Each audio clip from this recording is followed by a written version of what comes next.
Como entender o chamado missionário da igreja? Como, em pleno século XXI, sermos uma igreja que ainda ouça a voz de Deus, assim como a igreja primitiva de quase 2000 anos atrás? O chamado mudou? Permanece o mesmo? Como consolidar este chamado? Como viver este chamado? São perguntas muito importantes e relevantes para o nosso tempo. A igreja ainda é a agência do reino de Deus na terra e Deus continua sendo o Senhor da seara. E como igreja, nós não podemos deixar de cumprir o nosso propósito. Você tem um propósito individual, mas sobretudo você tem um propósito como igreja. É para ser igreja que nós fomos chamados. Aliás, o que é ser igreja? Isso é muito importante, porque nós vivemos dias em que os fundamentos da nossa fé estão sendo cada vez mais atacados. Mas nós precisamos entender o que é essa igreja, qual o seu propósito e o chamado missionário da igreja para a nossa vida. Queridos, sejam bem-vindos à Academia de Pregadores. Eu sou o pastor Anderson Silva. Estamos nas nossas lições bíblicas de escola dominical. Estamos iniciando um novo trimestre. Um trimestre que com toda certeza vai ser uma bênção para a sua vida. O terceiro trimestre de 2026. E como você sabe, Escola Bíblica Dominical na Academia de Pregadores tem o objetivo de transmitir uma mensagem de Deus para a sua vida, mas também objetiva te dar subsídios como professor de escola dominical, te ajudar, esclarecer a sua mente para que você possa ser um professor com muita efetividade. Estamos felizes por iniciar esse novo trimestre, porque esse novo trimestre é um trimestre escrito pelo pastor Wagner Gabi. Pastor Wagner Gabi é líder da Igreja Assembleia de Deus em Curitiba, no Paraná. É conferencista, advogado e escritor. Ele é autor de várias obras publicadas pela CPAD, como As Doenças do Século, Planejamento e Gestão Eclesiástica, Relações Públicas para Líderes Cristãos e As Parábolas de Jesus. Pastor Wagner Gabi é um escritor conhecido nosso aqui na Academia de Pregadores e nesse trimestre você vai estudar. Aliás, nós vamos estudar juntos aqui na Academia de Pregadores. Está aí a capa da nossa revista, A Igreja dos Gentios, da chamada missionária à consolidação do Evangelho entre os povos. Perceba que o que nós vamos estudar durante esse trimestre não é só sobre a chamada missionária. Nós vamos estudar também a consolidação entre os povos, porque não basta ser chamado, é preciso cumprir o seu chamado. E é o cumprimento desse chamado que é o foco principal do nosso trimestre, para que cada um de nós entendamos perfeitamente para que fomos chamados, como fomos chamados e como iremos verdadeiramente cumprir o nosso propósito. Sem dúvida nenhuma, o pano de fundo do nosso trimestre é o chamado missionário do apóstolo Paulo. E nós vamos aprender muito durante esse trimestre. Ao final do trimestre, nós vamos falar que o chamado missionário continua. Você não pode perder, como eu gosto sempre de dizer no início de cada trimestre, é uma trilha, uma caminhada que nós vamos trilhar juntos aqui na Academia de Pregadores para a glória do nome de Jesus. Na aula de hoje, estudaremos a lição de número 1 do dia 5 de julho de 2026. O título da nossa lição é O Chamado para os Gentios. Quando nós estudamos um pouco da história da igreja, nós vamos perceber que a igreja iniciou num contexto judaico. Foi assim que a igreja iniciou, no contexto judaico. Paulo vai falar muito bem, o apóstolo Paulo, o apóstolo dos gentios, vai falar muito bem sobre isso quando escreve a carta aos Efésios. E ele fala que a salvação vem dos judeus, mas Deus nos elegeu, a todos nós gentios, nos elegeu nele, que é em Cristo, antes da fundação do mundo, para que fôssemos santos. E então nós vamos perceber que houve um momento da história em que a propagação do evangelho fez essa transição da igreja judaica para a igreja gentílica. E é muito importante nós entendermos esta transição, é muito importante nós entendermos este plano de Deus nesta transição, porque isso nos envolve a nossa vida. Eu gosto muito de história e digo que quando estudamos a história, nós compreendemos quem nós somos hoje. É preciso estudar a história para sabermos quem somos, por que somos e como dar continuidade a esta história. Então este é o pano de fundo desta lição de número 1, do chamado ou chamado para os gentios. O texto áureo da nossa lição está em Atos capítulo 13, versículo 2. E servindo eles ao Senhor e jejuando, disse o Espírito Santo: apartai-me a Barnabé e a Saulo para a obra a que os tenho chamado. Esse texto vai falar do chamado missionário do apóstolo Paulo, né? É claro que Saulo, eu já deixo claro aqui, que Saulo e Paulo são a mesma pessoa. Deus não mudou o nome de Saulo para Paulo. Saulo é o nome judaico e Paulo o nome romano. São as mesmas pessoas. O nome Saulo vem da mesma raiz de Saul, porque Paulo era da tribo de Benjamim, assim como Saul, o primeiro rei de Israel, foi. Então, o Senhor chamou.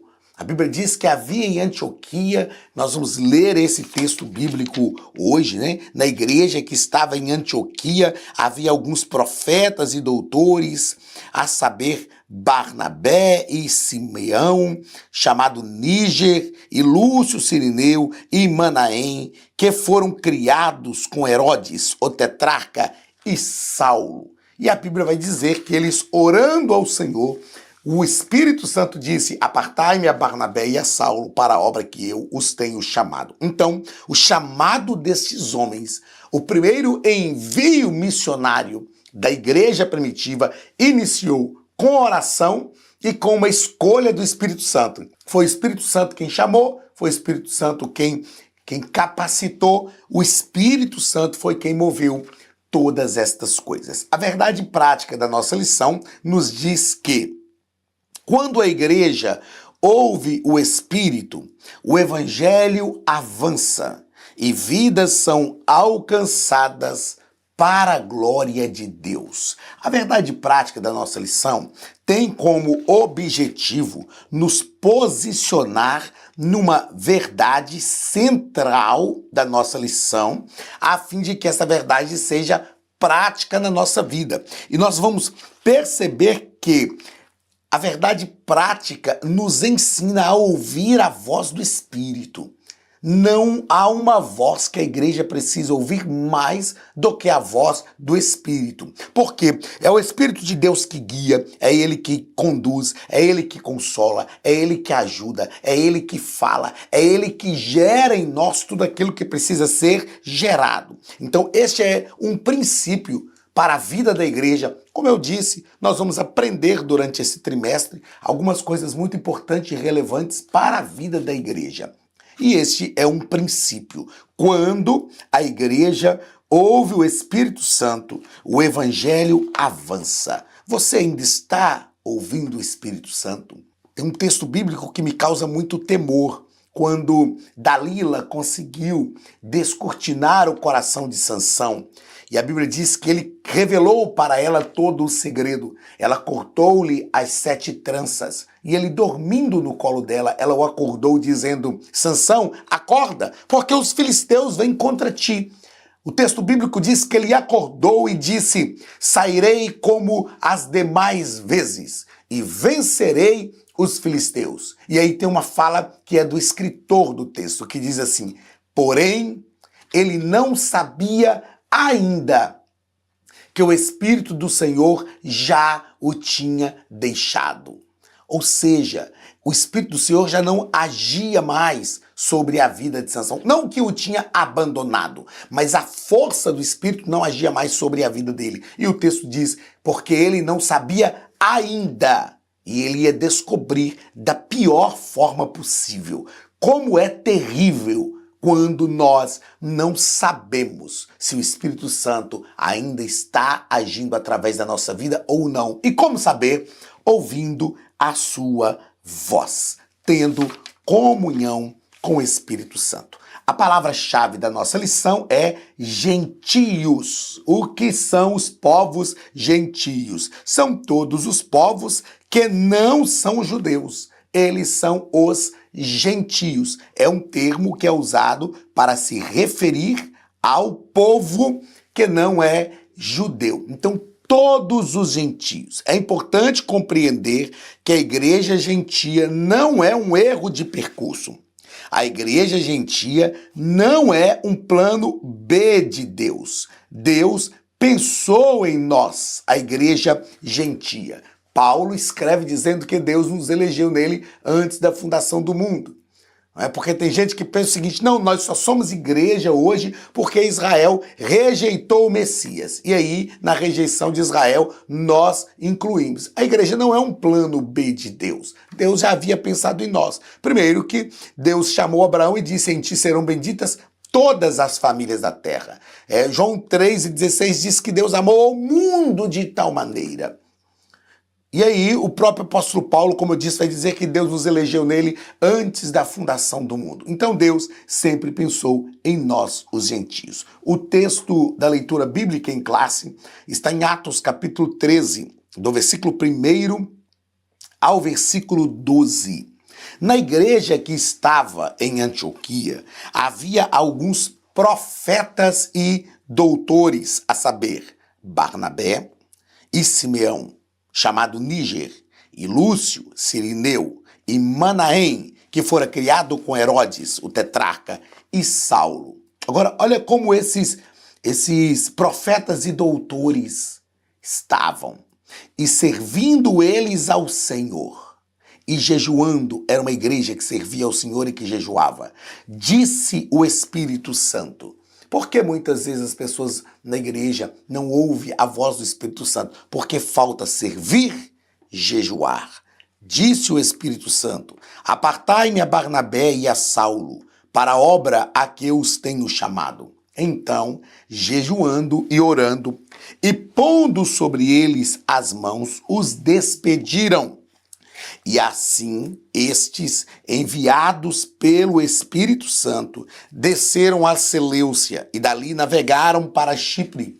E chegados a Salamina, anunciavam a palavra de Deus nas sinagogas dos judeus e tinham também a João como cooperador. Esse é João Marcos, que era sobrinho de Barnabé. E havendo atravessado a ilha até Pafos, acharam um certo judeu mágico, falso profeta, chamado Bar-Jesus, o qual estava com o procônsul Sérgio Paulo, varão prudente. Este, chamando a si Barnabé e Saulo, procurava muito ouvir a palavra de Deus. Mas resistia-lhes Elimas, o encantador, porque assim se interpreta o seu nome, procurando apartar da fé o procônsul. Todavia, Saulo, que também se chama, que também se chama Paulo, cheio do Espírito Santo, e fixando os olhos nele, disse: ó filho do diabo, cheio de todo o engano e de toda a malícia, inimigo de toda a justiça, não cessarás de perturbar os retos caminhos do Senhor? Eis aí, pois, agora contra ti a mão do Senhor, e ficarás cego, sem ver o sol por algum tempo. No mesmo instante, a escuridão e as trevas caíram sobre ele, e, andando à roda, buscava a quem o guiasse pela mão.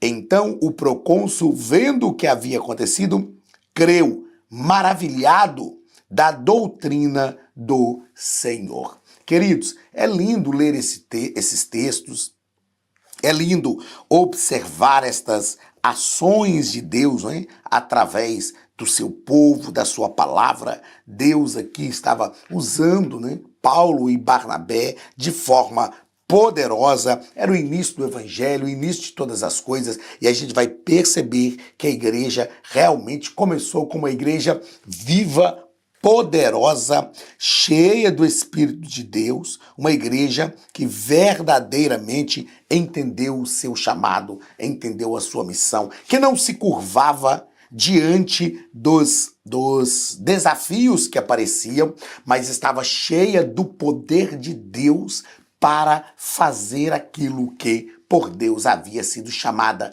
e designada para fazer. Na introdução da nossa lição, o nosso escritor, o pastor Wagner Gabi, ele vai nos dizer que Lucas registra o cumprimento progressivo da promessa de Jesus em Atos, capítulo 1, versículo 8. O evangelho alcançaria Jerusalém. O evangelho alcançaria Jerusalém, Judéia, Samaria e chegaria aos confins da terra. O nosso escritor continua nos dizendo ainda que os capítulos 13 a 28 marcam a grande virada da narrativa, quando o foco deixa de ser Jerusalém e passa a Antioquia. É dessa igreja, caracterizada por diversidade, sensibilidade espiritual e prática missionária madura, que o Espírito Santo convoca Paulo e Barnabé para a evangelização dos gentios. O que nós observamos no livro de Atos? Algumas coisas. Primeiro, o livro de Atos é o que nós chamamos de o livro inacabado da Bíblia. O livro de Atos, não que ele não tenha sido concluído pelo seu escritor, que foi Lucas, discípulo do apóstolo Paulo. O livro de Atos é um livro que continua na minha vida, na sua vida hoje. O livro de Atos segue adiante na nossa vida e na nossa história, a história da igreja hoje. O livro de Atos é o que nós chamamos o livro inacabado da Bíblia. Outra coisa importante, sempre que eu vou ao livro de Atos, eu me lembro de mais de 34 anos atrás, quando o hoje pastor Heber Gonçalves, era irmão Beguinho naquela época, presidente da Igreja Assembleia de Deus dos Vales, em Governador Valadares, nos ministrou uma lição sobre o livro de Atos, e ele disse uma frase que marcou a minha vida e que me fez olhar para o livro de Atos com outros olhos, porque como pentecostais, a gente sempre olhava e focava só o capítulo 2 de Atos. E o Weber disse naquela época, o livro de Atos vai além do capítulo 2. E é maravilhoso você ler a história, compreender a história. Então, Atos, eu quero repetir aqui a frase que eu ouvi pela primeira vez há mais de 34 anos atrás, dos lábios do irmão Beguin, que hoje é o pastor Heber Gonçalves, pastor presidente da Igreja Assembleia de Deus dos Vales, em Governador Valadares. O livro de Atos vai além do capítulo 2. Outra coisa que eu quero dizer sobre o livro de Atos é que precisamos conhecer bem este livro. É importante conhecer a história da igreja, a evolução dessa história, como as coisas aconteceram. É importantíssimo para a nossa vida ter este conhecimento. Outra coisa importante a dizer é que Antioquia foi uma porta aberta para as nações. Deus, de forma estratégica e poderosa, usou a igreja que estava em Antioquia para as demais nações. Antioquia é um modelo de igreja para nós em todas as coisas. Nós temos no Novo Testamento algumas igrejas que foram referenciais em algumas coisas, e Antioquia foi uma porta para as nações. E o Espírito do Senhor que estava em Antioquia está também sobre a igreja de hoje e está pronto para continuar usando, fazendo. Os povos ainda precisam ser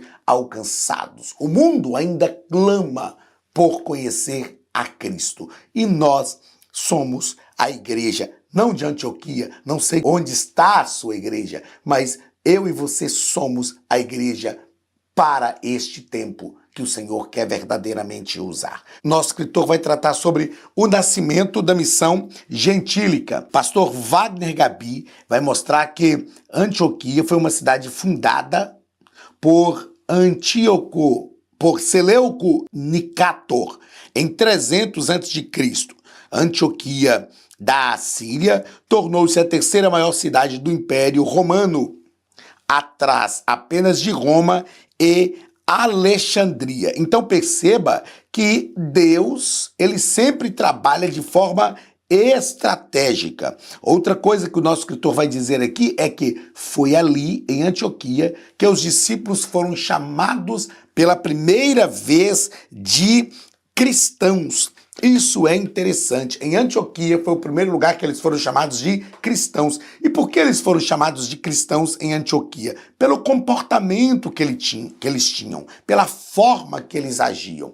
Eles eram um grupo vivendo naquela sociedade, porém, eles verdadeiramente representavam Cristo, representava o Senhor. Então, olha, no Antigo Testamento, no Novo Testamento, quando nós olhamos para o Novo Testamento, nós vamos ver Deus de forma estratégica, agindo para que o mundo conhecesse o Evangelho. O nosso escritor acabou de citar aqui que Antioquia estava atrás apenas de Roma e Alexandria. E aí aqui vai uma dica para você, professor de escola dominical, principalmente, entender esse Deus estratégico. Roma era a sede do império.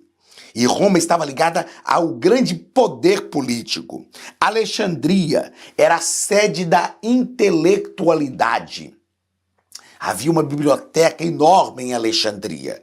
E Antioquia foi a sede das missões. Agora, por que Antioquia não está em primeiro lugar? Por que primeiro vem Roma e Alexandria? Em questões políticas da época. Mas Deus utilizou todo o poder do Império Romano, representado por Roma, e Deus utilizou toda a intelectualidade grega da época para que o evangelho fosse difundido e propagado para todas as nações. Então percebamos a estratégia de Deus. Deus é estratégico e isto é glorioso. Segundo parágrafo da nossa lição, ou do primeiro ponto, nós estamos tratando nesse primeiro ponto sobre o nascimento da missão gentílica. Segundo parágrafo, profetas e doutores servindo ao Senhor. O nosso escritor vai nos dizer que a liderança local reunia profetas e doutores, que eram os mestres, ministérios que, após o período apostólico, tornaram-se pilares na edificação da igreja. E ele continua, os profetas exortavam mediante inspiração direta e os mestres instruíam com base nas escrituras e na tradição dos ensinos de Jesus. Queridos, quando nós olhamos para Efésios capítulo de número 4, Paulo vai tratar dos dons ministeriais. Em Efésios capítulo 4, Paulo trata dos dons ministeriais. E ele deixa claro que os obreiros são dádivas, presentes de Deus, dados à igreja. Porque em Efésios 4 ele diz, porque ele mesmo deu. Então, obreiros são dádivas de Deus para a igreja a fim de edificar o corpo de Cristo. E é importante, muito importante, nós compreendermos esses exercícios dos diversos ministérios no contexto da igreja. Aqui, a Bíblia vai nos ensinar que nesta igreja, e esta igreja só conseguiu realmente entender esta voz de Deus, porque haviam profetas e doutores. O ministério profético é o ministério que exorta, é o ministério que consola, é o ministério que edifica, mas o ministério dos mestres, dos doutores, é o ministério que ensina, que alicerça a igreja. Olha que lição para nós, como crentes pentecostais. Como pentecostais, às vezes nós gostamos muito do ministério profético. Nós não. Porque eu não. Tem pessoas que gostam muito do ministério profético. O reteté, que bênção, glória a Deus. Mas sem o ministério dos mestres para edificar a igreja, o ministério profético não subsiste. Ele não se mantém de pé. Então nós vimos aí o chamado da igreja, que foi o início, e aqui nós percebemos também que intelectuais estavam a serviço do reino. Infelizmente, nós estamos vivendo uma geração em que alguns que se acham intelectuais, no contexto eclesiástico, não querem servir o reino. Acham às vezes que são melhores do que os outros. Eu gosto de dizer que longe de mim pregar contra o ensino. Eu sou professor, estamos juntos aqui na Academia de Pregadores há mais de 10 anos. Escrevi um livro recentemente e este livro faz parte do ministério profético, né? Esse livro está aqui, ó. Ele vai chegar nas suas mãos daqui uns dias. Daqui uns dias vai chegar nas suas mãos através da livraria da Academia de Pregadores. Espere, acompanhe, aguarde, porque daqui uns dias faremos o lançamento pela Academia de Pregadores. Quando o líder sangra em silêncio. E qual o objetivo de fazermos tudo isso? Ensinar, exercer o ministério de mestre na igreja. Isso é muito importante e relevante. Então, eu nunca pregaria contra o ensino, contra o conhecimento da palavra de Deus, nunca, de forma alguma. Mas, infelizmente, existem alguns intelectuais que não estão entendendo que os intelectuais devem estar a serviço do reino de Deus. Terceiro parágrafo do primeiro ponto. Pastor Wagner Gabi vai falar sobre a separação de Paulo e Barnabé. A separação. O Espírito Santo separou Paulo e Barnabé. E ele vai dizer que a igreja respondeu com oração, com jejum, oração e imposição de mãos, reconhecendo o chamado divino e enviando seus melhores obreiros. Veja só, o Espírito Santo foi quem disse, o Espírito Santo foi quem chamou, mas foi a igreja que impôs as mãos. Foi a igreja que enviou os missionários. Nós precisamos entender esta dinâmica. Todo o trabalho de Deus na obra missionária, Deus pode fazer tudo sozinho, mas ele é um trabalho de parceria. Eu me lembro que há décadas atrás, um empresário em São Paulo, ele me disse assim, pastor, o senhor prepara para mim um projeto missionário? Para eu quero escolher um casal de missionários, pagar o treinamento deles, enviar, sustentar, eu quero estar desligado da igreja. Eu quero fazer isso com a minha empresa. A minha empresa é uma empresa missionária. Olha, que coisa linda, né? Aparentemente falando, coisa linda, que maravilha. Eu falei com ele, olha, eu monto um projeto missionário a partir da escolha, das características, da oração para escolher, a partir do treinamento, monto todo o projeto missionário. Mas eu quero que o senhor saiba o seguinte, quem envia é a igreja. Quem envia é a igreja. Irmãos, este princípio nós não podemos esquecer.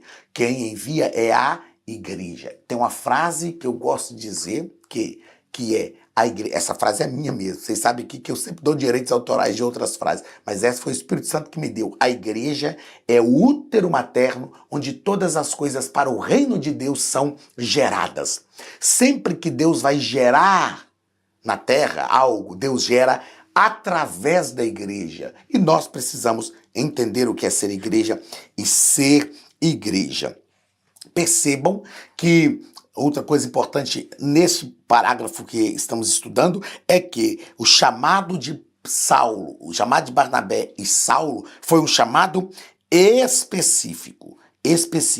Apartai-me a Barnabé e a Saulo para a obra que eu os tenho chamado. Ou seja, era uma obra do Espírito Santo através da vida deles. Deus sempre tem um chamado.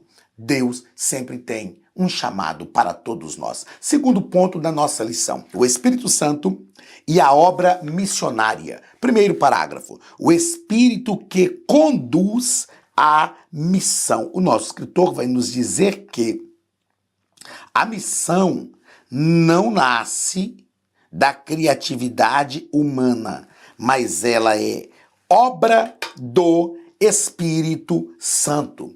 Queridos, eu gosto de dizer que tem pessoas que falam assim, porque eu tenho um ministério. A gente fala isso no dia a dia, de forma comum, a gente fala. Mas uma coisa que nós precisamos entender é que não somos nós que temos o ministério que nos tem. Nós fomos chamados para o ministério. Antes da nossa existência, Deus já havia nos chamado para o ministério. Olha, mas como que a gente prova isso na Bíblia? Jeremias, o Senhor disse para Jeremias, antes que você fosse gerado, eu te conheci. Antes que nascesse, eu te consagrei. E as nações te dei por profeta. Então, nós é que fomos chamados para o ministério que Deus já havia preparado para nós. Então, é o Espírito Santo quem conduz a missão. E a gente vai ver isso no livro de Atos. Lucas faz questão de escrever, e algumas vezes ele dizendo assim, intentamos descer para Bitínia, mas fomos impedidos pelo Espírito Santo. O Espírito Santo nos impediu. Irmão, nós precisamos... Como que o Espírito Santo pode impedir alguém de pregar o Evangelho em algum lugar? Pode? Pode, porque tem um outro plano.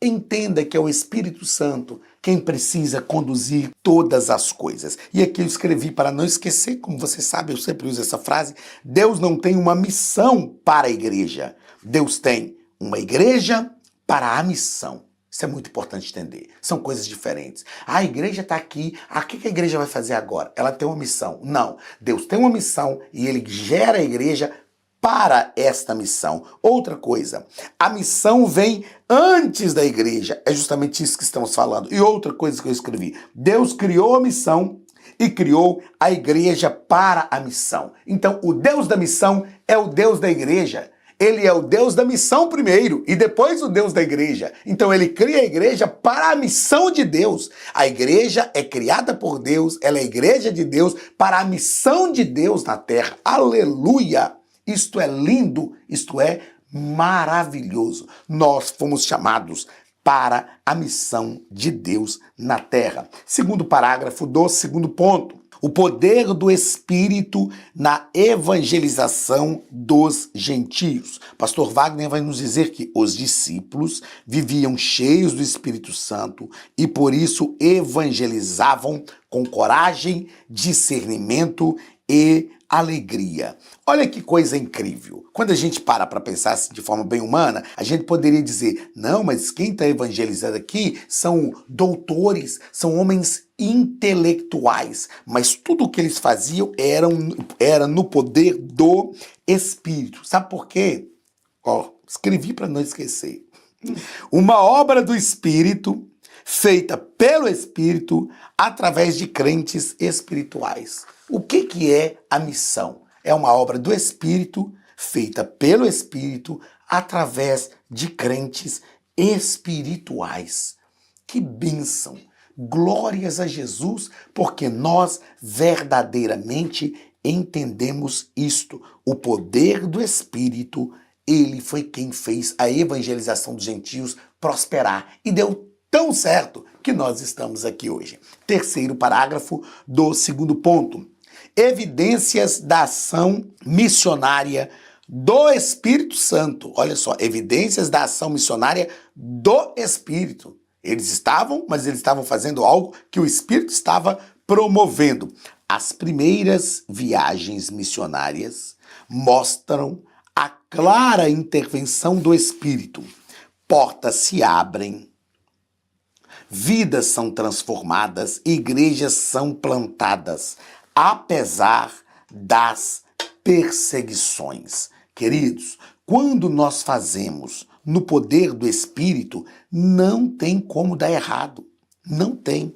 Gente, eu gosto de dizer que se nós estamos vivendo o ministério para o qual fomos chamados por Deus, direcionados pelo Espírito Santo, com uma visão espiritual, se estamos fazendo exatamente aquilo que Deus quer, Não tem como dar errado. Não tem, gente, não dá errado. A gente enfrenta lutas, adversidades, problemas, mas não tem como dar errado. Por quê? Porque estamos direcionados pelo Espírito Santo. Terceiro ponto da nossa primeira lição: a igreja como agência missionária. Não esqueça da frase que eu disse agora há pouco. A igreja é o útero materno onde todas as coisas para o reino de Deus são geradas. A igreja, ela é uma agência missionária. E o nosso escritor vai dizer que Antioquia serve de modelo para toda a comunidade cristã. Uma igreja que ora, jejuma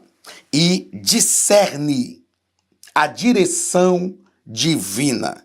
Ele continua dizendo que a obra missionária não é programação, mas identidade. Eu gosto de dizer, concordo plenamente com esta frase do pastor Wagner Gabi, e gosto sempre de dizer que obra missionária, missões, não é a tarefa inacabada da igreja. Missão é, ou missões, no plural, é estilo de vida. O que é estilo de vida? É uma forma de viver que nós escolhemos viver e todos à nossa volta conseguem perceber o nosso estilo de vida. Missões não é uma tarefa. Missões é o estilo de vida da igreja que verdadeiramente entendeu o seu propósito, entendeu o seu chamado, entendeu a salvação e serve ao Senhor com alegria. E eu escrevi para não esquecer, missão não é a tarefa inacabada. Eu não esqueci porque eu já disse, missão é um estilo de vida. Segundo parágrafo da nossa lição, uma igreja que envia e sustenta seus missionários. Perceba que esta igreja não só envia e abandona, ela envia e sustenta. A imposição de mãos sobre Paulo e Barnabé mostra que a igreja participa ativamente do envio. Como eu disse, e contando algo para vocês aqui, que foi uma experiência que eu vivi, quem envia é a igreja. Ela também não retém os seus melhores servos, mas os consagra ao propósito eterno. Às vezes a gente olha para alguns lugares que quando vão enviar um obreiro, quando vão fazer alguma coisa, não, pega esse aqui porque esse aqui não está fazendo falta aqui nenhuma para gente, ele não trabalha mesmo. Não, irmãos, não. Aquele que não trabalha, aquele que não está fazendo nada, não deve nem ser enviado para o campo. Porque se ele já não faz nada aqui, você acha que ele vai fazer alguma coisa lá? Nós precisamos enviar sempre os melhores. E aí, eu escrevi aqui para não esquecer, missões não pertencem a um grupo da igreja. A igreja é missões. Missões pertencem à igreja. Infelizmente, a gente tem visto isso, que missões parece pertencer a um pequeno grupo de irmãos, a um pequeno grupo de pessoas que são os agentes missionários na igreja. A igreja é missões. Outra coisa, a igreja é a própria missão encarnada em si mesma. O que é a igreja? A igreja é a missão de Deus. O que é a igreja? A igreja é a agência do reino de Deus e que encarna verdadeiramente missões. Terceiro parágrafo do terceiro ponto. Uma igreja que cumpre a grande comissão.